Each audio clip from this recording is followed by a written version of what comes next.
देखिए passive voice के दो हिंट है, जैसे आपको पैसिव पकड़ना है हिंदी में तो मैं दो बातें बता दे रहा हूँ, आसानी से पकड़ सकते हैं। पैसिव वॉइस में गया आता है पास्ट में और जाता आता है प्रेजेंट में, ये पहली हिंट होती है। अब मान लो किसी पर ये हिंट नहीं काम कर रही है तो आपको क्या करना है, सबसे पहले ये देखना है कि जो काम कर रहा है उसका जिक्र हुआ कि नहीं। यदि डूअर का जिक्र नहीं हुआ तो वो पैसिव ही बनेगा, और अगर डूअर का जिक्र हो गया तो वो एक्टिव बनेगा। इतनी सी बात है। जैसे मैंने अभी कहा क्लास शुरू की गई late, the class was started, क्या बोलेंगे, the class was started late, है ना। अब मैंने कहा मनीष ने मैंने क्लास लेट स्टार्ट की, अब क्लास जो शुरू करने वाले हैं वो मनीष ने है, हमने जिक्र कर दिया, मेंशन कर दिया, तो अब क्या हो जाएगा, Manish started the class late. अच्छे से समझिए पैसिव और एक्टिव।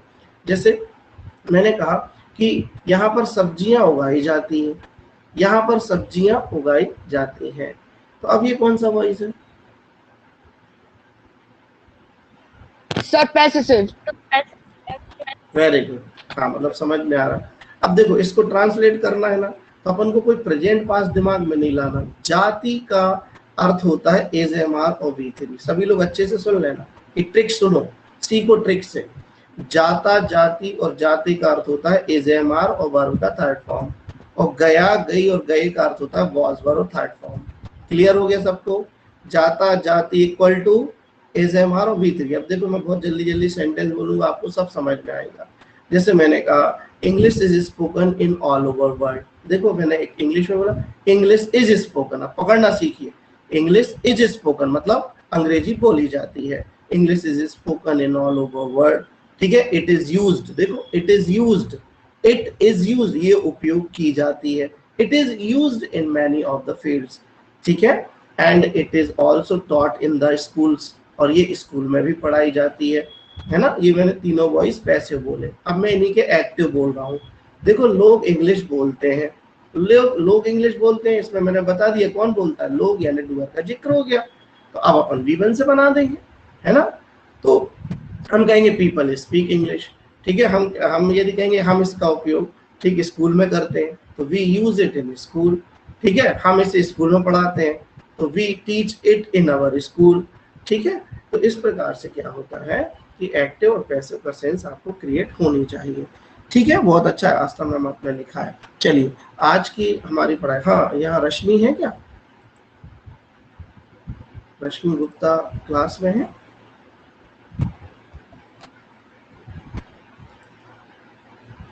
चलिए शायद नहीं। Sir, anybody mic is on, so your voice is not clear.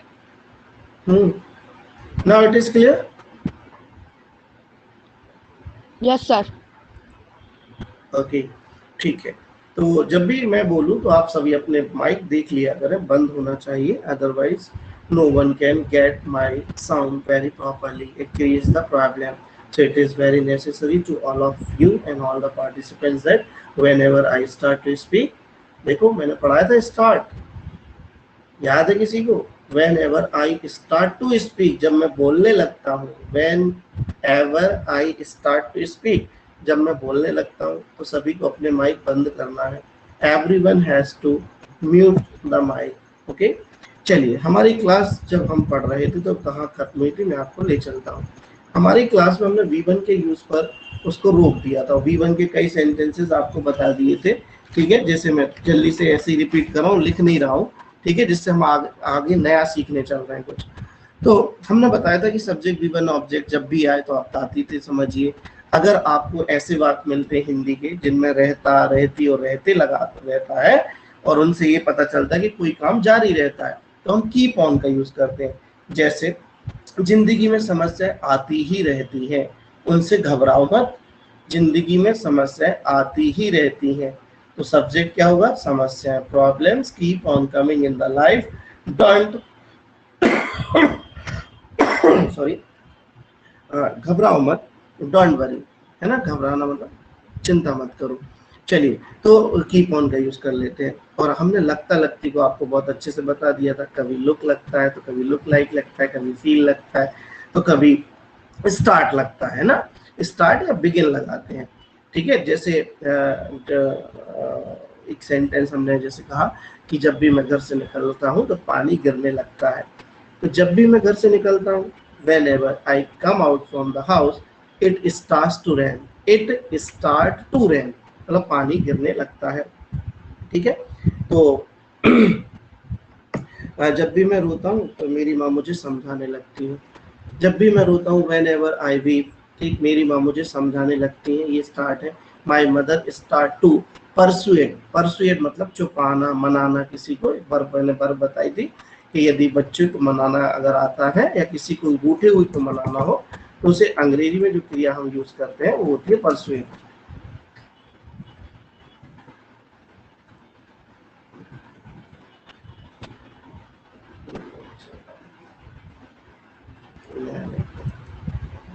आपको दिख रहा होगा मेरा बोर्ड। एक ये होती है क्रिया वो जो बच्चों को मनाने के लिए यूज की जाती है, परसुएड।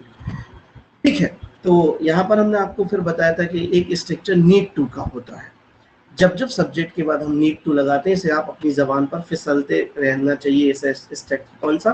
नीड टू का। अब देखिए नीड टू मतलब होता है सब्जेक्ट। ये सब मैंने आपको पिछले उसमें स्क्रीनशॉट में दिया था, आपको शायद याद हो, बहुत सारे स्ट्रक्चर्स थे।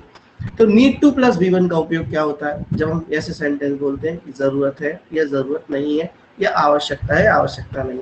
ऐसे सेंटेंस दिन भर में देखो आपको बोलने के लिए मिलते हैं। जैसे तुम्हें ज्यादा बीच में बोलने की जरूरत नहीं है, तो you need not to interfere in my matter. आपको यहाँ रुकने की जरूरत नहीं है, you need not to stare. आपको ज्यादा सोचने की जरूरत नहीं है, यू ऐसे कहते रहना, you need not to, you need not to, you need not to. I need, मतलब जो सब्जेक्ट हो उसको बस बदलना है, बाकी नीड को अपन फिसलते रहेंगे जिससे ये सेंटेंस हमारा बनता रहे। तुम्हें यहाँ रुकने की जरूरत नहीं है, you need not to stare. ठीक है, तुम्हें ज्यादा सोचने की जरूरत नहीं है, you need not to think so much about it. ठीक है, आपको क्लास रेगुलर अटेंड करने की जरूरत नहीं है, you need not to attend the class ठीक रेगुलरली। आपको यहाँ हस्ताक्षर करने की जरूरत नहीं है, you need not to sign here. आपको यहाँ बैठने की जरूरत नहीं है, you need not to sit here. आपको दोबारा आने की जरूरत नहीं है, you need not to come here again. तो ये नीड टू हो गया। दूसरा आता है वांट टू। सब्जेक्ट के बाद जब जब वांट टू लगता है, सब्जेक्ट के बाद बता रहा हूँ, सब्जेक्ट के बाद जब जब वांट टू लगता है, इसे भी V1 वाला स्ट्रक्चर ही कहते हैं, इसलिए मैं यहाँ पढ़ा रहा हूँ। सब्जेक्ट के बाद जब जब वांट टू लगता है तो हम इच्छा बताने लगते हैं, नीड टू लगता है तो डिमांड बताने लगते हैं। तो अगर मैंने कहा कि मैं आप लोगों को एक बात बताना चाहता हूँ, I want to tell you a thing, I want to share my secrets with you, है ना, I want to drink a glass of water, I want to sit here for hour, I want to think once again. मैं फिर से सोचना चाहता हूँ। ठीक है, मैं तो कलेक्टर बनना चाहता हूँ, I want to become a collector. मैं एक अच्छा इंसान बनना चाहता हूँ, I want to become a good person. Okay, want to के बाद आता है विश टू। विश टू का मतलब होता है इच्छा रखना, मेरी ख्वाहिश है ना। जैसे मेरी ख्वाहिश है कि तुम मेरे घर आओ, I wish to, I wish to you. अब अपन यू भी लगाएंगे, मुझे तुमसे आशा है, ख्वाहिश है, I wish to you to come at my house. मेरी ख्वाहिश है कि मैं एक बार फिर आगरा देखने, ताजमहल देखने के लिए आगरा जाऊं। तो I wish to go Agra to see the Taj again. मेरी ख्वाहिश है कि मैं 26 जनवरी के दिन झंडा फहराऊं। I wish to hoist the flag on national independence day. आ रहा है समझ में सभी को? Yes, sir. है ना, अपन नहीं कहते यार कि मेरी इच्छा है सर, हाँ मेरी ख्वाहिश है कि आप ये गाना फिर से गाइए। आई विश टू यू, अब ये यू लगाना पड़ेगा, मेरी आपसे ख्वाहिश है, गुजारिश है, ऐसा भी कह सकते हैं। I wish to you to sing this song again. Okay, चलिए विश टू हो गया। अब इसी तरह आता है एक स्ट्रक्चर यूज करते हैं हम, आई थिंक, आई बिलीव या आई कंसीडर। ये आपको बात बात में बोलना पड़ता है, इसलिए इन स्ट्रक्चर्स को आप अपनी जबान पर रमा कर लीजिए। मतलब रमा मतलब होता है किसी चीज को सोचना ना पड़े और वो हमारे जबान से निकल आए। जैसे अपन सॉरी कहते हैं, सॉरी कहने की आदत डाल लीजिए। भले कोई अकेले बैठे और कुछ गलत हो जाए तो सॉरी कहना जरूर सीखिए। खांसी भी आती है, अकेले बैठे तो सॉरी कहना सीखिए। तो I consider, I think, I believe, ये आपको टैग इस्तेमाल करना पड़ता है जब आप किसी से बात करते हैं समूह में। जैसे आप कहते हैं कि मैं मानता हूँ कि ये सही है, I think that this is right. ठीक है, जैसे मैंने कहा कि मैं मानता हूँ कि तुम्हारी बात सही है, I think that your plan is right. ठीक है, इसके बाद मैंने आपको पढ़ाया था डू फॉर एम्फेसिस, आपको याद हो, है ना। हमने आपकी लास्ट क्लास में आपको डू फॉर एम्फेसिस भी पढ़ाया था कि जब हमें एम्फेसिस यानी जोरदार कथन, एम्फेसिस का मतलब होता है जोर देना और स्टेटमेंट का मतलब होता है कथन। तो जब एम्फेसिस आप डालते हैं किसी बात में हिंदी में तो वहां तो का इस्तेमाल आप करते हैं। जैसे मैंने बोला तो है, मैं बोलता हूँ और मैं बोलता तो हूँ, इन दोनों बातों में फर्क है। हिंदी में भी फर्क है और अंग्रेजी में भी फर्क है। मैं बोलता हूँ एक सामान्य हैबिचुअल एक्शन है, आई स्पीक, लेकिन मैं बोलता तो हूँ तो आई डू स्पीक कहना पड़ेगा। आई डू स्पीक का मतलब होता है मैं बोलता तो हूँ। मैं दौड़ता तो हूँ लेकिन जीतता नहीं हूँ। मैं दौड़ता तो हूँ, I do run but I don't win the match, परंतु मैं कभी मैच नहीं जीतता, है ना। हम स्कूल समय से पहुंचते तो हैं परंतु प्रिंसिपल डांटते हैं। वी डू ठीक reach at the school at the time but principal scold us. ये हमारा डू फॉर एम्फेसिस था। डू फॉर एम्फेसिस का तात्पर्य होता है डू और डज को सब्जेक्ट के बाद लगाकर तो का अर्थ निकालना। तो जब हिंदी के बाद ताती ते पर खत्म हो और उनके अंदर तो लिखा हो तो वो डू डज से लिखा जाता है, ये ध्यान रखना, ठीक है। यदि मान लो पास्ट का है तो वो डिड से लिखा जाता है, वो अपन बाद में बात करेंगे। तो इतना कुछ आपने जान लिया था और सीख लिया था। आज हमारी बात चलेगी, ठीक है, जो आगे हमारी आज बात चलने वाली है कुछ स्ट्रक्चर्स पर जो फ्रेजल स्ट्रक्चर्स कहलाते हैं। इन्हें आप फ्रेजल स्ट्रक्चर्स के नाम से, ठीक है, अपने रजिस्टर में लिख लेंगे, ठीक है। अब वो फ्रेजल स्ट्रक्चर्स क्या है हम आपको वन बाय वन बताते हैं, ठीक है। फ्रेजल स्ट्रक्चर्स,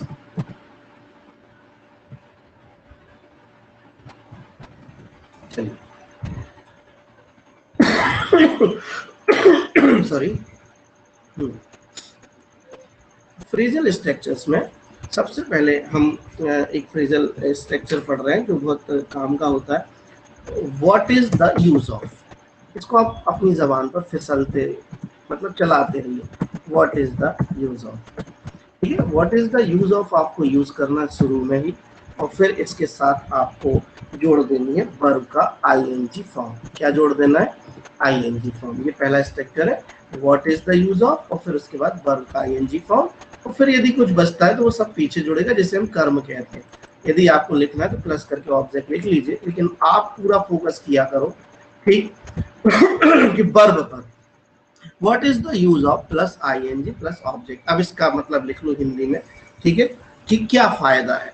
क्या फायदा है वाले सेंटेंस हम कहते हैं अब वहां जाने का क्या फायदा है, अब दवाई लेने का क्या फायदा है, ठीक है। जब हम ऐसे कहते हैं अब रोने से क्या फायदा है, जो जाना था वो तो चोरी हो ही गया। तो ये जब आपके स्टेटमेंट्स आपको मिलते हैं तो आप what is the use of के बाद आईएनजी लगाकर ऐसे सेंटेंसेस को बना सकते हैं। जैसे अब मैंने पहला सेंटेंस बनाया कि अब रोने से क्या फायदा, तो अब हम लिखेंगे what is the use of, what is the use of. एक फ्रेज ही है पूरी, है ना। यहाँ व्हाट का अर्थ ये बस क्या या कुछ नहीं लगाना आप लोग।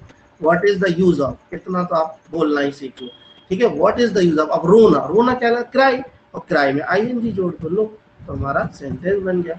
What is the use of crying now, what is the use of crying now मतलब अब क्या फायदा रोने का। तो अब इससे आप 10वें वाक्य और भी बना सकते हो। जैसे जल्दी जल्दी यदि हम बनाए तो मैंने कहा ठीक अब, हाँ, जैसे मैंने कहा कि अब डॉक्टर को दिखाने का क्या फायदा, what is the use of to consult the doctor. अब स्कूल जाने का क्या फायदा, what is the use of going to school, है ना। अब ऑनलाइन क्लास लेने का क्या मतलब, हाँ उर्दू में से मतलब कहते हैं, ध्यान रखना, कुछ लोग ऐसे कहते हैं अब क्या मतलब है, ठीक है। तो अब क्या मतलब है या अब क्या फायदा है, वो दोनों चीजें हम इससे बोल सकते हैं। What is the use of doing spoken English course, अब स्पोकन इंग्लिश कोर्स करने से क्या मतलब है ना। We because we are 42 years old, अब तो हम 42 साल के। लेकिन ये सेंटेंस यहाँ सूट नहीं करता क्योंकि उम्र लर्निंग का कोई पैमाना नहीं होती, ठीक है, और व्यक्ति कभी भी कुछ सीखता है। तो what is the use of this thing, तो सुबह साटी लिख रहे हैं what is the use of this thing. अब सब ये बताओ, सामने स्ट्रक्चर लिखा है कि what is the use of के बाद आपको आईएनजी फॉर्म लगाना है, तो आपने ये कहाँ लगाया, कुछ क्या कहना चाहते हो। अब सोचने का क्या मतलब, हाँ बोलो सर, इसका कैसे बनेगा, सॉरी बोलने का क्या फायदा। यस, तो अब कुछ नहीं, मैं लिख नहीं रहा हूँ, सुनना मुझे। What is the use of saying sorry, से वर्ब लगाकर आईएनजी लगा दीजिए। What is the use of saying sorry now, अब सॉरी बोलने का क्या फायदा। हाँ शोभा साटी अपना माइक ओपन करो। तुमने ये जो सेंटेंस चैट बॉक्स में टाइप किया है, शुभ मेरी आवाज मिल रही है? शुभ यू आर गेटिंग माई? देखो शुभ को बोलने से कोई फायदा ही नहीं, उसको आवाज ही नहीं आ रही। देखो अभी यूज हुआ ना रिसेंटली, ठीक है। शुभ से बात करने का कोई मतलब नहीं है। तो what is the use of, ठीक, चैटिंग विद शुभ?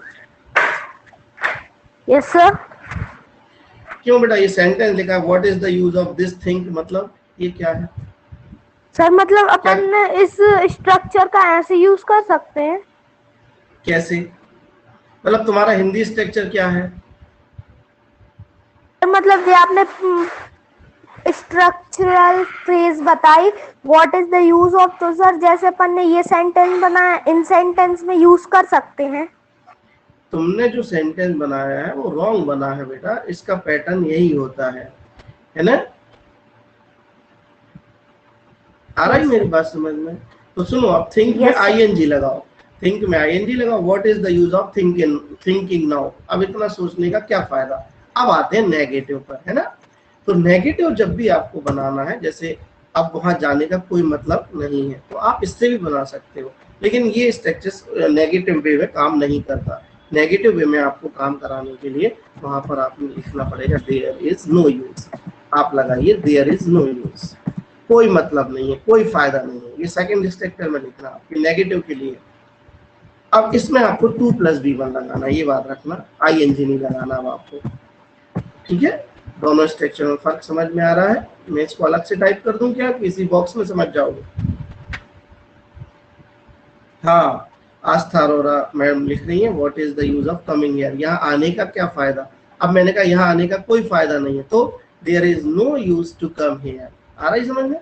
तो नेगेटिव बनाना है तो देयर इज नो यूज से बनाना है, तो पॉजिटिव बनाना है तो what is the use of से बनाना है। क्या सभी लोग, सभी लर्नर्स समझ गए मेरी बात?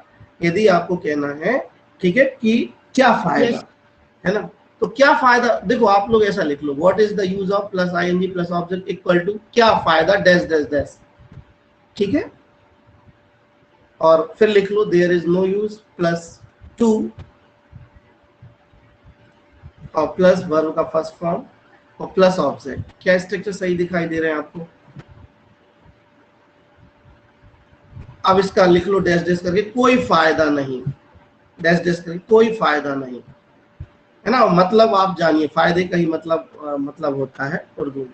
चलिए, कहते ना कि अब इंतजार करने का कोई फायदा नहीं है, तो there is no use to wait him. अब उसका इंतजार करने का कोई फायदा नहीं है, इस कोर्स को करने से कोई फायदा नहीं है। There is no use to do this course.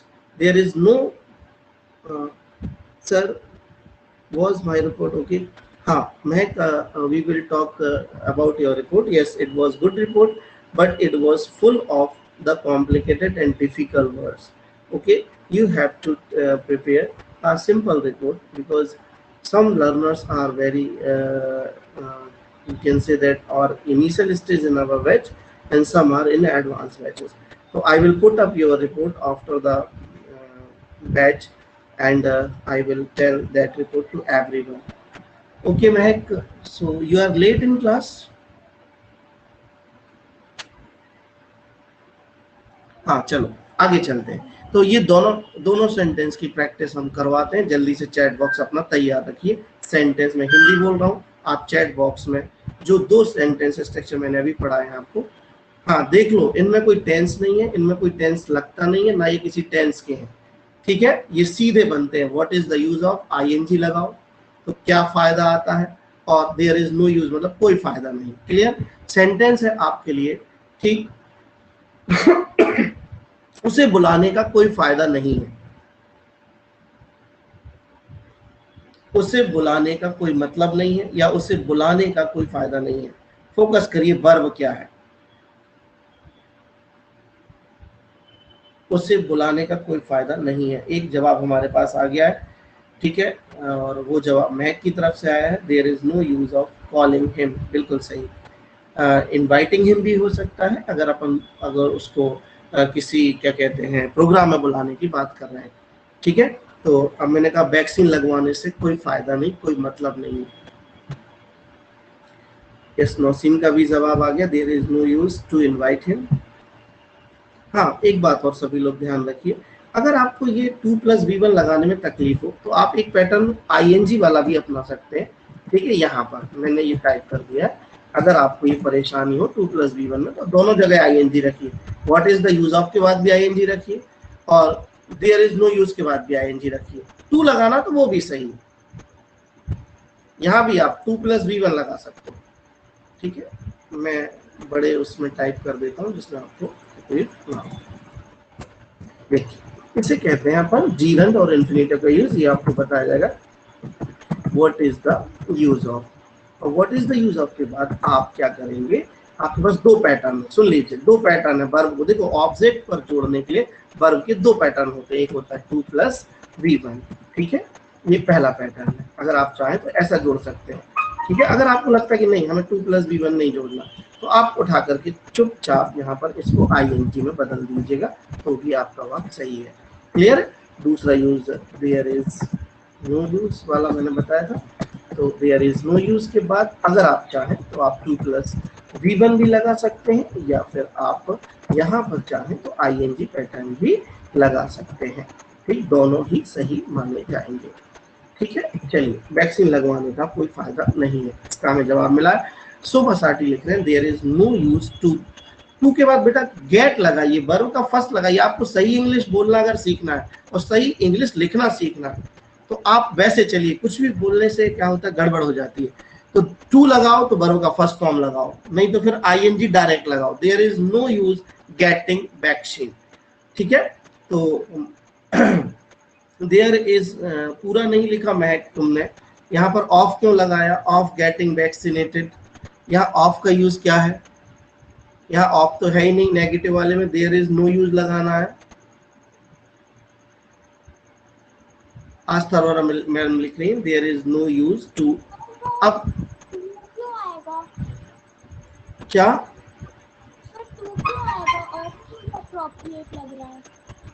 हाँ देखो 2+V1 जो है उसे हम इन्फिनेटिव कहते हैं। सभी लोग ध्यान से देखिए, आप ये क्वेश्चन उठा है कि 2 के साथ V1 ही क्यों आता है, ऑफ के साथ क्यों नहीं आता। तो देखिए, जब भी किसी भी वर्ब को अच्छे से सुनना, जैसे किसी को बता सको आप, ये नहीं कि लगाते हैं हमें पता है। जब भी वर्ब को ऑब्जेक्ट पर आना पड़ता है तो उसे नाउन बनना पड़ता है। क्या बनना पड़ता है, नाउन। तो वर्ब को नाउन बनाने के लिए अंग्रेजी में 2 तरीके होते हैं, या तो वर्ब के फर्स्ट फॉर्म के पहले टू लगा दो या वर्ब में आईएनजी लगा दो।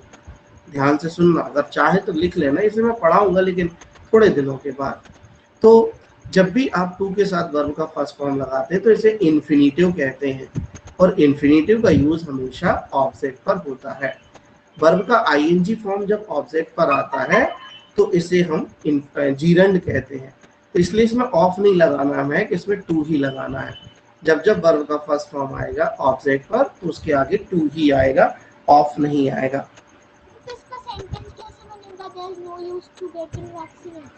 देखो अब ये आप देखो, वैक्सीन लेने से कोई फायदा नहीं है, there is no use to get vaccine या there is no use getting vaccine. हम ये नहीं कह रहे लगवाने से, मैंने ये नहीं कहा वैक्सीन लगवाने से कोई फायदा नहीं है, मैं कह रहा हूँ वैक्सीन लेने से अब कोई फायदा नहीं है। तो लेना मतलब गेट, तो फिर हम यहाँ गेट लगा रहे हैं।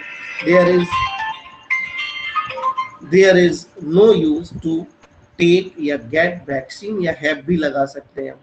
ठीक है, लाइट चली गई है हमारे यहाँ, तो इसको इंग्लिश में कहेंगे the power has gone now. ठीक है, in my area but it is not in total दमू। तो मैं हाँ सर मेरी यहाँ भी चली गई। आपकी अभी चली गई है, ठीक है, आपका इन्वर्टर मैं आपको कुछ भूत जैसा लग रहा हूँ, है ना, तो मैं अपना वीडियो बंद कर रहा हूँ। ठीक है, चलिए, जो भूत प्रेत से रिगार्डेड एक शब्द होता है सुपरनेचुरल्स, है ना। जब अपन किसी को देखते हैं और वो भूत जैसा दिखे तो उसे सुपरनेचुरल कहते हैं। सुपरनेचुरल जो होते हैं वो यही कहलाती हैं, ये आत्माएं फात्माएं जो होती हैं, इन सबको एक शब्द में कहते हैं सुपरनेचुरल। सर स्पेलिंग का सुपरनेचुरल क्या होता? सुपरनेचुरल स्पेलिंग वही होती है जो सुपर की और नेचुरल को जोड़ देना, SUPERNATURAL, सुपरनेचुरल। सुपरनेचुरल कहलाता है, देवीय शक्ति भी कहलाती है और ये आत्मा वगैरह भी कहलाती है, the evil spirits, evil spirits कहलाती हैं सुपरनेचुरल्स। ठीक है, चलिए तो एक बार फिर हम इसका प्रैक्टिस कर लेते हैं। सभी लोग अपने माइक एक एक करके ऑन करिए और एक सेंटेंस कोई फायदा नहीं है और क्या फायदा है इससे लेकर के जल्दी से बोलिए। बोलना है, लिखना किसी को नहीं है, ठीक है। और जल्दी जल्दी अपने माइक ओपन और बंद करते जाइए और अपने अपने सेंटेंसेस बोल कर रखिए। ये दोनों स्ट्रक्चर से जो आपको दिखाई दे रहे हैं, what is the use of मतलब क्या फायदा, और देयर इज नो यूज मतलब कोई फायदा नहीं। ठीक है, वर्ब इसमें जुड़ेगी जरूर, क्योंकि कोई एक्शन का ही आप ऐसा सेंटेंस बना सकते हो कि कोई फायदा है कि नहीं। जैसे मैंने कहा कि अब उसे फोन लगाने का कोई फायदा नहीं है। चलो अपन चलते हैं, लेट हो रहे हैं। There is no use to phone him, there is no use to phone him या फोनिंग हिम, जो आपको अच्छा लगे। There is no use to phone him या there is no use phoning him. Is it clear? ठीक है, we are getting late, let's go, ये तीनों सेंटेंस बन गए। हम लेट हो रहे हैं और आप चलो, तो स्टार्ट करिए जल्दी से, इसका यूज हम करेंगे। और हमारे फर्स्ट पार्टिसिपेंट मंजू भी यहाँ पर दिख रही हैं, तो बोलिए। हाँ, एक what is the use of और एक there is no use of. और ये आपको काम करते वक्त या कुछ भी करते वक्त आपको बोलते रहना, what is the use of, there is no use of. ये बहुत सारे हैं, तो आपको ये टैग याद रखने हैं स्पोकन के। यस मंजू, पहले हिंदी बताओ। अब उसे ढूंढने का कोई फायदा नहीं। अब क्या मतलब? वेरी गुड, वेरी अब गुड। उसे ढूंढने का क्या मतलब? What is the use of founding him? Very good. अगर फाउंडिंग नहीं लगाना तो टू फाउंड लगा देना, है ना। अच्छा, उसमें आईएनजी नहीं आएगा टू फाउंड। हाँ फिर ठीक है। अब यहाँ पर अपन अब एक मिनट अब अपन सुधारेंगे। तुमने जब बोला तब मैंने गलत नहीं कहा, क्योंकि उससे क्या होता है थोड़ा सा ऐसा लगने लगता है, अरे मैंने गलत बोल दी। देखो फाउंड जो है, ठीक है, वो फाइंड क्रिया का सेकंड फॉर्म है ना। तो हमें फाइंड, तो यहाँ पर टू फाइंड बोलना या फाइंडिंग, है ना। देखो ढूंढने के लिए हमेशा दो वर्ब लिखो। पहला लिखो सीक, SEEK, सीक यानी तलाशना। दूसरी वर्ब लिखो सर्च, SEARCH। और तीसरी वर्ब लिखो लुक फॉर। ठीक। अब जो तुमने बोला है मंजू, फाइंड, वो तब होता है जब हम इत्तेफाक से कोई मिल जाता है, मतलब जो चीज अपन ढूंढ नहीं रहे हो और हमें मिल जाए। जैसे जैसे आपकी चाबी गुम जाए और आपने अलमारी खोली, है ना, तो आपने उसको सर्च नहीं किया, वो इत्तेफाकन आप, तो आप कहेंगे I found my keys in the dryer, मुझे मेरी चाबियां मिल गई। जैसे मान लो आपको 1 रुपए का सिक्का मिल गया रोड पर, तो आप कहोगे I found a 1 rupee coin, है ना, मतलब अचानक मिल गया। अगर आप तलाशते किसी चीज को है तो आप सीक वर्ब का यूज कीजिए, आप सर्च वर्ब का यूज कीजिए या लुक फॉर का यूज कीजिए। तो अब आपका सेंटेंस क्या है, अब उसे ढूंढने से कोई फायदा नहीं। क्या फायदा? What is the use of to search him, या वो सर्चिंग हिम बोल सकते हैं। ठीक है, ये यूज करिए। चलिए देयर इज नो यूज को लेकर के बनाइए। There is no use to, कोई फायदा नहीं। नहीं आ रहा, चलो ठीक है, नहीं, कोई दिक्कत नहीं। हिंदी ठीक है, हाँ आप करना, आपके लिए आज। हाँ बोलो, कौन कौन क्या कह रहे हैं? हाँ बधाई बनाइए, आस्था में बनाइए। चलिए सुनिए सभी लोग, एक काम करिए Aastha ma'am, I am assigning you, मैं आपको नियुक्त कर रहा हूँ। ठीक है, आप सभी को सेंटेंस हिंदी में मुझे मालूम है बहुत अच्छे देते जाएंगे। ठीक है, तो आस्था मैम प्रोवाइड करेंगी हिंदी सेंटेंस और चुनौती के रूप में आपको उसको क्या करना है, ट्रांसलेट करना है। ठीक है, and the light has in existence, तो वापस लौट आई है लाइट भी। ठीक है, चलो तो आस्था मैम जल्दी से मंजू को एक सेंटेंस दीजिए जिसमें ये आए कि कोई फायदा नहीं है। अब उसको सूचना देने का कोई फायदा नहीं। अब उसको सूचना देने का, हाँ जल्दी बनाइए। सूचना देने का There is कोई फायदा नहीं। इन्फॉर्म inform से या वर्ब inform. नहीं, only There inform. is there is no use to देने का सर। हाँ What? वो इन्फॉर्म में Inform? देखो इन्फॉर्म में ही शामिल होता है सूचना और देना। सूचना देना एक ही शब्द है। There is हाँ। not there is no use to inform her या him. हाँ वेरी गुड, बहुत बढ़िया। ठीक है, बस एक बार आप पे बन गया ना, अब आप बोलते रहना और सुनते रहना। चलिए कविता नेमा, आप अपना माइक ओपन करिए जल्दी से।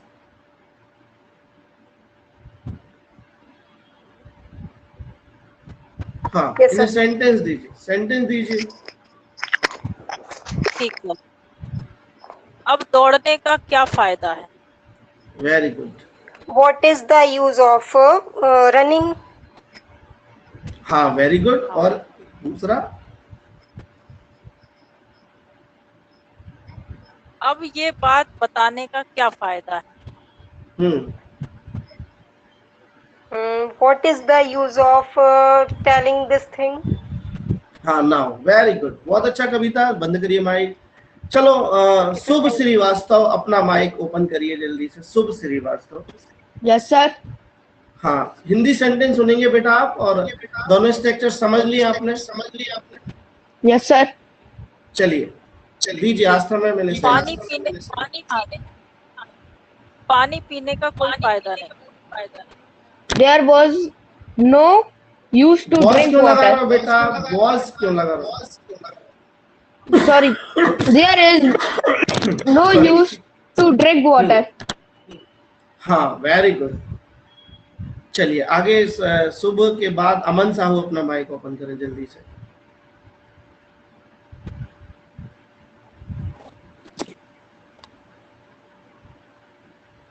सेंटेंस अप्लाई अब कीजिए उसे आस्था में। जगाने हाँ, अब उसे जगाने का क्या फायदा? सभी लोग चैट बॉक्स में तो लिखो, सभी लोग चैट बॉक्स में तो लिखो ये सेंटेंस जो आस्था मैम ने बोला है। जिससे बोलने के लिए कहा है वो बोलेगा और बाकी लोग लिखेंगे चैट बॉक्स में। सर सेंटेंस क्या था? अब उसे जगाने का क्या फायदा? कितना सरल है। What is the use of to waking? हाँ वेक यानी होता है जागना खुद, और उसके आगे आ लगा दिया तो अवेक मतलब होता है जगाना। तो what is the use of awake him? हाँ what is the awaking him? बिल्कुल सही महक, महक यू आर करेक्ट। चलो महक अब तुम्हें इंग्लिश में सेंटेंस देना है महक आस्था मैम को। तो तुम इंग्लिश में सेंटेंस दोगी, आस्था मैम हिंदी करेंगी।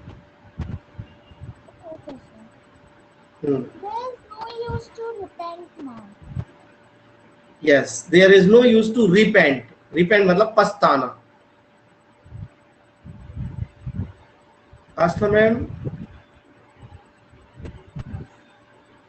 चलो वो नहीं है, मैं ही कर रहा हूँ। अब पछताने का कोई फायदा नहीं है। There is no use to repent now. Very good Mahak. Next दूसरा। You are already infected. Now what is the use of taking precautions? Very good. Now you are already affected. तुम खुद अभी इतने मतलब affected हो मतलब संक्रमित हो। अब मेडिसिन लेने का क्या फायदा? यही है ना? No sir. क्या बोला? What is the use of taking precautions? हाँ what is the use of taking precautions? अब सावधानियां बरतने का क्या फायदा है जब तुम अब पीड़ित हो ही चुके हो। Very good. प्रिकॉशंस मतलब होता है ठीक सावधानियां। ओके चलिए वेरी गुड महक। ओके और कोई अपने मन से बोलना चाहे तो जल्दी से माइक खोले और दो सेंटेंस बोलने की मैं स्वतंत्रता दे रहा हूँ। कौन बोलना चाहे? There was no use to take this medicine. शुभ बोल रहे हो तुम? Yes sir. देखो शुभ, तुम बॉस लगाने की बहुत जल्दी कर देते हो, है ना। हमें वर्तमान में अगर वाक्य बोलना है तो हमें इज एम आर का यूज करना है। तो देयर के साथ एम कभी आता नहीं है ना। देयर के साथ आर कभी नहीं आएगा। ये ऐसे ही याद करो, देयर इज नो यूज। अगर आपको पास्ट को बताना है तब आप कहोगे देयर वॉज। तो अगर आप सेंटेंस कहते हो कि अब पानी पीने का कोई फायदा नहीं, तो उसमें वॉज नहीं, there is no use to take water आएगा। वॉज आप लगाते हैं जब आप पास्ट की कोई बात बताते हैं। अब बोलिए जल्दी से। There is no use to take this medicine now. हाँ बिल्कुल सही है। और कोई बोलना? Yes, sir. Nosh- There is no I right. आवाज नहीं बेटा। There is no use to prepare now. हाँ, there is no use to prepare now. Pretend now. हाँ, प्रीटेंड। प्रीटेंड मतलब दिखावा करना। वर्ब देखो आप लोग अगर यूज कर दो प्रीटेंड, प्रीटेंड मतलब होता है दिखावा करना। PRETEND, प्रीटेंड मतलब दिखावा करना। तो अब दिखावा करने से कोई मतलब नहीं है। वेरी गुड, बहुत अच्छा। हो गए सबके? Sir, sir, what is the use of independing us now? Independing स्वतंत्रता के लिए आपने कहा अभी स्वतंत्र, independing आएगा स्वतंत्रता नहीं, मैं बता रहा हूँ। देखो कि अब स्वतंत्रता देने से क्या फायदा, या फ्रीडम, फ्रीडम सर। यस, एक मिनट, मैं सब बता रहा हूँ। आपका सेंटेंस क्या है? स्वतंत्रता देने से क्या फायदा? यस सर, आपने अभी कहा मैं एक एक सेंटेंस देने के लिए स्वतंत्र करता हूँ, तो उसी पे बनाया थी कि अब देने से क्या फायदा। हाँ, मैं आप लोगों को स्वतंत्रता दे रहा हूँ। Very good, yes sir. ठीक है। तो स्वतंत्रता के लिए जो शब्द है वो पहला शब्द है फ्रीडम, और आप एक चप्पल भी पहनते हैं लिबर्टी की, है ना।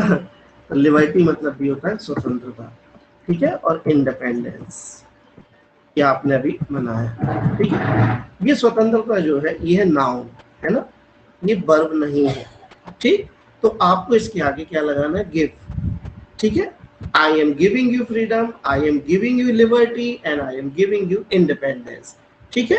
अब ध्यान देना, स्वतंत्रता, स्वतंत्र होना होता है गेट फ्री, है ना। जैसे भारत स्वतंत्र हुआ तो हम लिखेंगे इंडिया गॉट फ्री, ये वर्ब है, ठीक है। स्वतंत्र होना लिखना, अब स्वतंत्र करना होता है सेट फ्री, ठीक है। ये सेट फ्री मतलब स्वतंत्र होना, ठीक है। नहीं, स्वतंत्र करना, सॉरी, मैंने उन्हें स्वतंत्र कर दिया, तो आई सेट हिम फ्री। तो set Get free SAT SET ये लिखा ना बोर्ड पर, बोर्ड पर देखिए, बोर्ड पर देखिए लिखा है सब। Okay sir, sorry sir. हाँ ओके, सभी लोगों ने लिख लिया। दिमाग में सेंटेंस बना के रखो, भारत 1947 में 15 अगस्त को स्वतंत्र हुआ, इंडिया गॉट फ्री, या इंडिया गॉट फ्रीडम भी लिख सकते हैं अपन, है ना।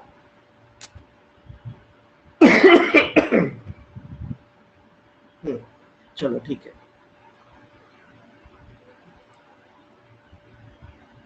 अगला स्ट्रक्चर आ रहा है, ठीक है। आप लोगों ने बहुत अच्छे से सीखा, थैंक यू। अगला स्ट्रक्चर देखिए, फ्रेजल स्ट्रक्चर। अगला स्ट्रक्चर है कोई लेना देना नहीं है। आप लोग ये बहुत यूज करते हैं और ये आता भी बहुत है, ठीक है। इस स्ट्रक्चर को अपन कहते हैं nothing, nothing to do with. अब इसको ऐसे ही याद रखना, नथिंग टू डू विद। तो इसको लगाना कैसे, यूज कैसे करना, मैं आपको बता रहा हूँ। ऐसा लिख करके आप इक्वल टू करके लिखिए, कोई लेना देना नहीं। अब देखिए सेंटेंस, जैसे आपको बोलना है कि मेरा इनसे कोई लेना देना नहीं है, या मेरा मनीष से कोई लेना देना नहीं है, तो आपको हमेशा लगाना है। I have nothing to do with them. 1 minute, मैं स्ट्रक्चर बता दूं क्योंकि सभी लोग नोट्स बना रहे हैं और नोट्स में स्ट्रक्चर जरूरी होता है।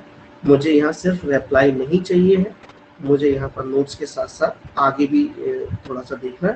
पहले आप देख लीजिए इसको इस्तेमाल कैसे करते हैं। बिल्कुल सही है। मैं तुम्हारा चुटकी, चुटकी इंग्लिश, चुटकी मतलब क्लिक, ये क्लिक मतलब चुटकी होता है। शुभ श्रीवास्तव पूछ रहे हैं चैट बॉक्स में कि चुटकी का इंग्लिश मतलब तो क्लिक कहलाता है, ठीक है। और वो चुटकी जो किसी को लेते हो वो पिंच कहलाता है। जब नाखून से तुम चुटकी लेते हो किसी को तो वो पिंच कहलाता है, ये ध्यान रखना, और ये ऐसे करना, ये चुटकी होती है, क्लिक, ठीक है, एक चुटकी में, मतलब एक चुटकी में मैं तुम्हें यहाँ से उड़ा दूंगा। तो I will fly you from here in one click, ठीक है। चलो, तो यहाँ पर जब भी आप इस स्ट्रक्चर का इस्तेमाल करें तो आप सबसे पहले सब्जेक्ट का इस्तेमाल कर लें। सब्जेक्ट के बाद आपको हमेशा और हमेशा के लिए इस नथिंग टू डू विद के साथ हैज हैव का ही इस्तेमाल करना है, और कोई हो भी नहीं पाएगा। जब आप ऐसा सेंटेंस बनाओगे कि उनका इनसे कोई लेना देना नहीं, इनसे इनका कोई लेना देना नहीं, या कुछ भी ऐसे आप सेंटेंसेस बनाते हैं, पास्ट में बनाओगे तो हैड आ जाएगा, है ना, फिर आप इसको लगा दीजिए, ठीक है। नथिंग टू डू विद, ठीक है।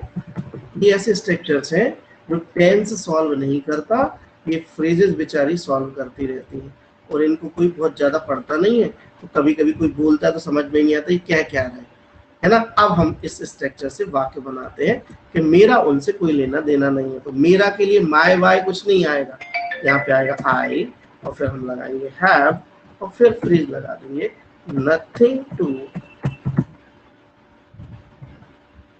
डू। अब विद के बाद किससे, मनीष से, तो अपन मनीष लिख देंगे। अगर लिखना है उससे तो हिम लिख देंगे, ठीक है। अगर लड़की लिखना है तो हर लिख देंगे, ऐसे पीछे जोड़ देंगे जैसे, है ना। देखो अपन नहीं कहते मेरा पड़ोसियों से कोई लेना देना नहीं है, आप ही अपनी लड़ाई लड़िए। तो I have nothing to do with my neighbours, मेरा इंग्लिश से कोई लेना देना नहीं है, तो I have nothing to do with English language, ठीक है। और जब आप कोई ऐसा सेंटेंस बनाते हैं कि कोई लेना देना नहीं है, तो आप इसको इस्तेमाल करिएगा इस फ्रेज का, ठीक है। क्या समझ में आ रहा है? Yes sir. Yes, sir. हाँ, जैसे पाकिस्तान नहीं कहता है कि मेरा आतंक इस हमले से कोई लेना देना नहीं है, जैसे पाकिस्तान कहता है कि इस हमले से मेरा कोई लेना देना नहीं है। तो Attack. I have nothing to do with this. Yes yes, Pakistan लिखेंगे अपन, Pakistan has nothing to do with this attack, Pakistan has nothing to do with this attack, यानी इस हमले से पाकिस्तान का कोई लेना देना नहीं है। इस तरीके से लिखेंगे हम। आई नहीं लगाएंगे महक, आई मत तो अपने लिए लगाएंगे, लेकिन हम अगर ये कह रहे हैं पाकिस्तान का कि इस अटैक से कोई लेना देना नहीं है, अभी पाकिस्तान कहता है कि हमारा इससे कोई लेना देना नहीं, तो मैंने उसको ट्रांसलेट किया। हाँ, तो पाकिस्तान के लिए आई कैसे लगाओगी आप? पाकिस्तान क्या है? एक देश है, और देश कैसी नाउन है, एनिमेट है कि इनएनिमेट है? तो इट लगाना चाहिए ना। मैं तो यही समझ रहा हूँ कि तुम्हारा कोई लेना देना नहीं है इस अटैक से। ठीक है, तो जब भी प्रोनाउन का यूज करो ध्यान से करो। पाकिस्तान ने कहा, Pakistan said that it has, क्या लिखेंगे? It had nothing to do with the attack, तो इट आएगा, है ना, वहां प्रोनाउन सब्जेक्ट के रूप में इट लगाइए पाकिस्तान के लिए, ठीक है। हाँ, नौसीन लिख रही हैं कि आनंद विश्वास, ये क्या है? अंधविश्वास को इंग्लिश में क्या कहते हैं? हाँ, मैं सेंटेंस बना रहा हूँ। नौसीन ने चैट बॉक्स में पूछा है कि अंधविश्वास को क्या कहते हैं, ठीक है। तो आपके सामने सेंटेंस आ रहा है, ऐसे अंधविश्वासों से मेरा कोई लेना देना नहीं है, मतलब आई, ठीक है। Have, I have nothing to do with these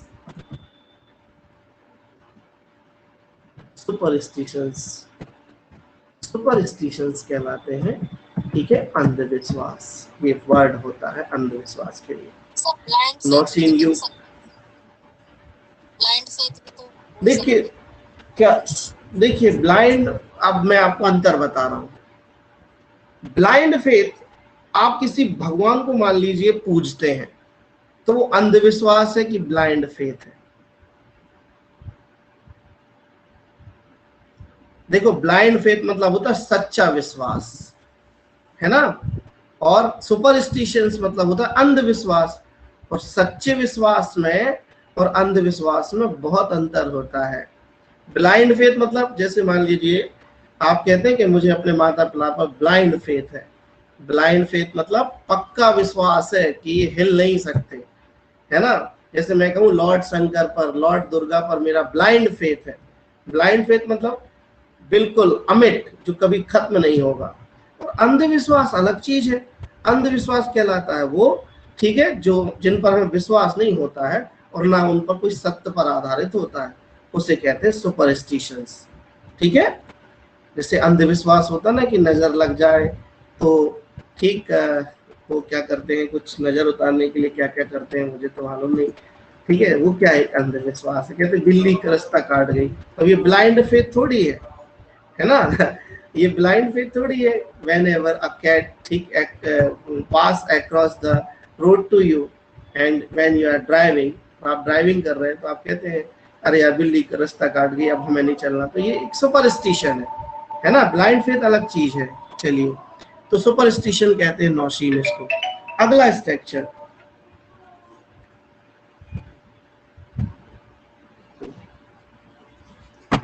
अगला स्ट्रक्चर आप लिखेंगे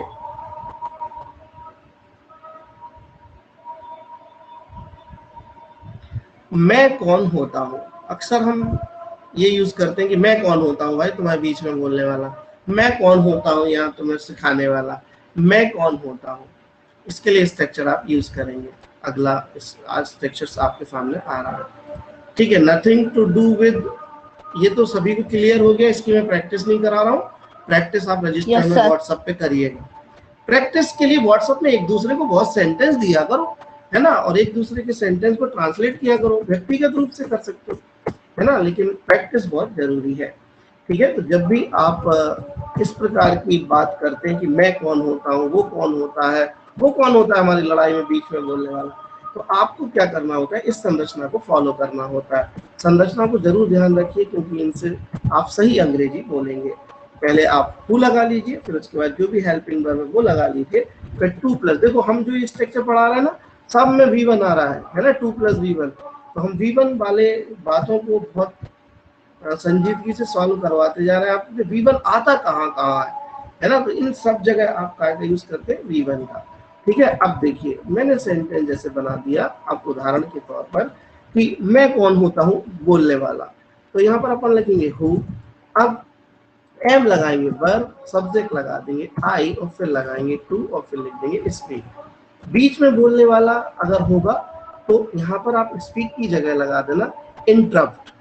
who am I to interrupt, मतलब मैं कौन होता हूँ बीच में बोलने वाला, ठीक है। तो इस प्रकार से सेंटेंस बन जाएगा। इसमें क्वेश्चन साइन नहीं लगाना लास्ट में, ठीक है। Who am I to speak, है ना, वो कौन होता है, ठीक, निर्णय लेने वाला, वो कौन होता है निर्णय लेने वाला, तो हु। अब वाई के लिए अपन लगाएंगे ही, तो उसके लिए वर्ब आ जाएगी इज, और प्रोनाउन आ जाएगा ही। Who is he to take decision, ठीक है। टू डिसाइड भी लिख सकते हैं, या टू डिसीजन भी लिख सकते हैं आप, ठीक है। ये ओके, जैसे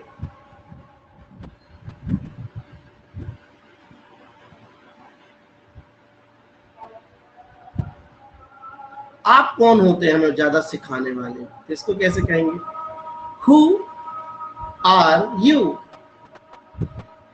हाँ बोलो भाई,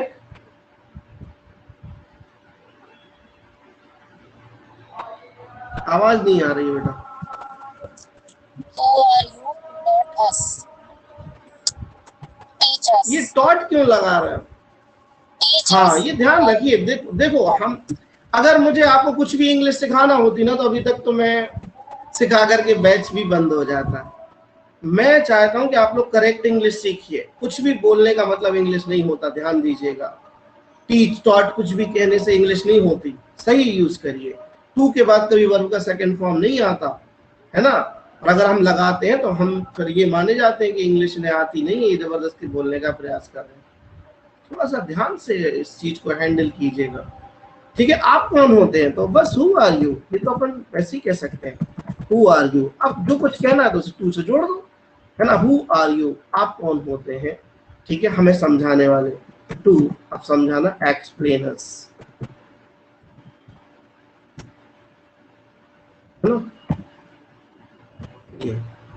एक ठीक है, तो ये बन जाएगा।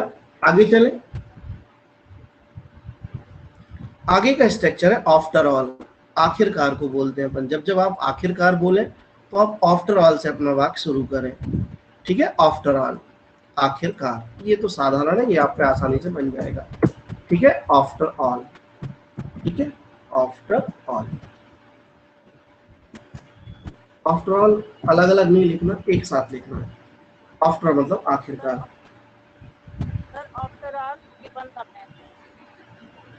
हाँ, वो तो आप ऐसे यूज कर लीजिए, आफ्टर ऑल करके एक बराबर करके आखिरकार लिख लीजिए। हजारों सेंटेंस आसानी से आप बना लेंगे। इसकी प्रैक्टिस मैं नहीं करवा रहा हूँ। जैसे आखिरकार आप मेरे भाई हैं, तो after all you are my brother, है ना। आखिरकार तुमने समझ ही लिया, after all you understood all the things. ठीक है, तो आखिरकार के लिए आफ्टर ऑल का यूज कीजिए। ठीक है, चलिए अगला है, आप जब यूज करते हैं, मैं हिंदी लिखवाऊंगा तो आप लिखते जाइएगा, हिंदी आप लिखते जाइएगा, क्योंकि हिंदी मेरे पास नहीं होती। ये वो स्ट्रक्चर है जो आप कभी कोई बोलता है तो समझ नहीं पाते, और आप बोलेंगे तो आप सबसे ज्यादा लर्नेड व्यक्ति कहलाएंगे, क्योंकि ये फ्रेजेस बहुत कम लोग रखते हैं। अगली फ्रेज है so be it. So be it मतलब लिख लो तो ना सही, हिंदी लिख लें तो ना सही, तो ऐसा ही सही। ऐसे जब अपन यूज करते हैं तो ना सही, ऑब्लिक करके लिख लें तो ऐसा ही सही।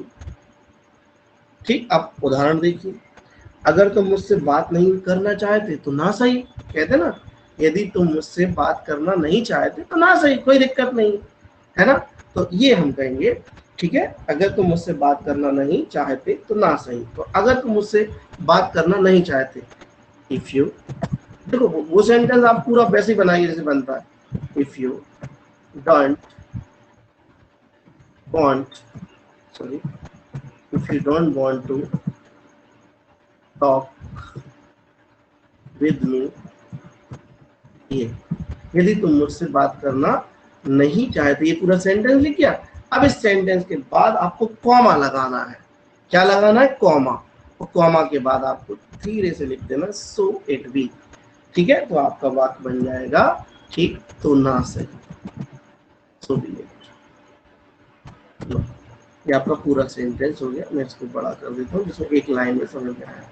ये देखिए, तो कभी किसी अंग्रेजी वाक्य में कोई लास्ट में सो बी इट कह रहा है तो वो कह रहा है तो ना सही, मतलब उसका कहना ये है कि अगर नहीं करना चाह रहे तो मुझे कोई फर्क नहीं पड़ता, ये मतलब है। ठीक है, यदि वो क्लास अटेंड नहीं करना चाहता तो नहीं सही, तो हम कहेंगे if he don't want to attend the class so be it. So be it मतलब हो जाता है तो ना सही या तो ऐसा ही सही। ठीक है,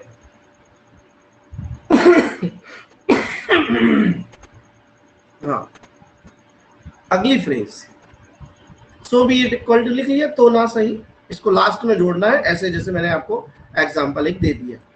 अगली फ्रेज है बियॉन्ड माई अंडरस्टैंडिंग, मेरी समझ से बाहर, इसको ऐसे ही बोलते हैं beyond my understanding, beyond my understanding.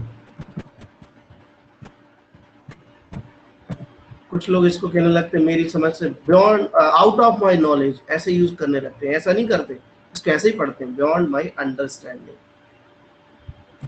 थोड़ा सा बॉक्स को बड़ा करना, ये फ्रेज होती है, इसका लिख लो मेरी समझ से बाहर। अगर उसकी समझ से बाहर कहना तो माई की जगह हिज लगा देना। यहाँ बदलते रहना प्रोनाउन, ये जो मैं हाईलाइट कर दे रहा हूँ, ठीक है, हाइलाइटर से ये चीज आप अपने अनुसार बदलते रहना।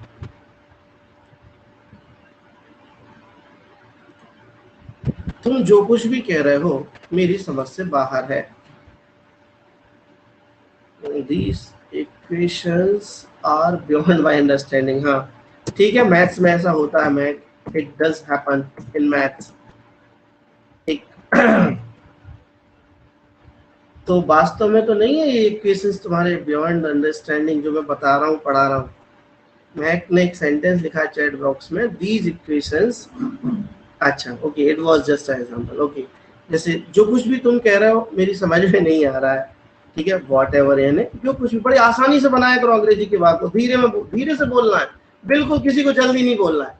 वॉट एवर यू आर ठीक स्पीकिंग, बड़ी आसानी से सरल अंग्रेजी पहले बोलना सीखो, फिर कठिन अंग्रेजी बोलना सीखना, ठीक है। अब देखो व्हाट आर यू स्पीकिंग, तुम जो कुछ भी कह रहे हो, अभी हमने कॉमा लगा दिया और फिर हमने अपनी फ्रेज जोड़ दी, कौन सी, बियॉन्ड माई अंडरस्टैंडिंग, मेरी समझ के बाहर है। बियॉन्ड, बियॉन्ड का हिंदी अर्थ भी होता है से परे, से परे मतलब अलग, बियॉन्ड माई अंडरस्टैंडिंग।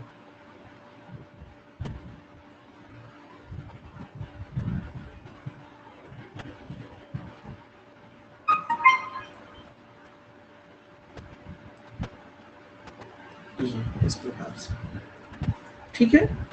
चलिए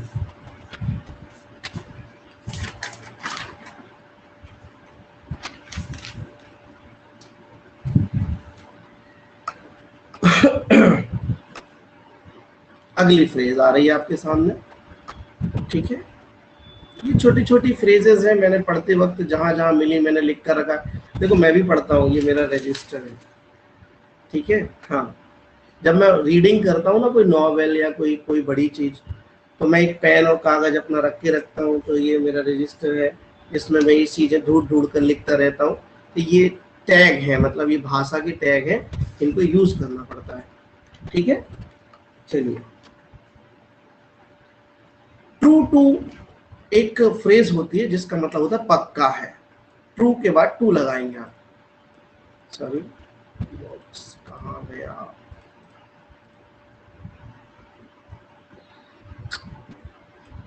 ये फ्रेज है ट्रू टू।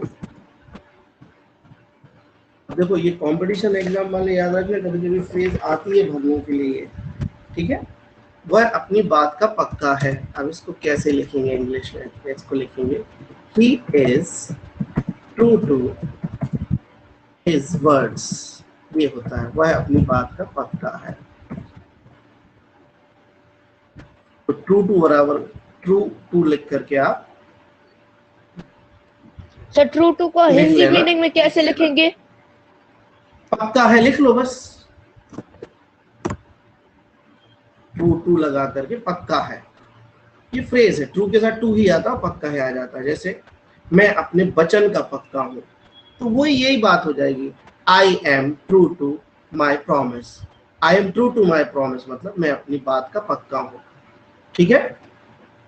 अब मैं अपनी सफलता के बारे में, हाँ ट्रू टू का एक अर्थ और रहता है कि किसी चीज के बारे में सुनिश्चित रहना। जैसे मैं अपनी सफलता के बारे में निश्चित हूँ, तो अपन बोल सकते हैं I am true to my success, I am true to my success, है ना। मैं समय का बहुत पक्का हूं, तो कैसे कहेंगे, I am true to time, I am true to being at the time. Being at the time मतलब मैं अपने समय पर आने का पक्का हूं, क्लियर। ये ट्रू टू फ्रेज होती है। अगला, बाहर निकलना या छोड़ देना किसी चीज को। अगली फ्रेज है get over it. Get over it, ऐसे ऐसे याद कर लेना अपन को, get over it, get over it. Hindi आप चाहो तो लिख लो, बाहर निकलना। अब इसका उदाहरण से आप समझेंगे इसको। कहते ना जो हुआ सो हुआ, अब इससे बाहर निकलो, है ना। जो हुआ सो हुआ, अब इसे छोड़ो, है ना, वही इसे छोड़ो। तो इसे छोड़ो के लिए आप इसको लेट इट बी भी कह सकते हैं, लेट इट बी। इसे रहने दो भी कहते हैं, हाँ लेट इट बी मतलब रहने दो।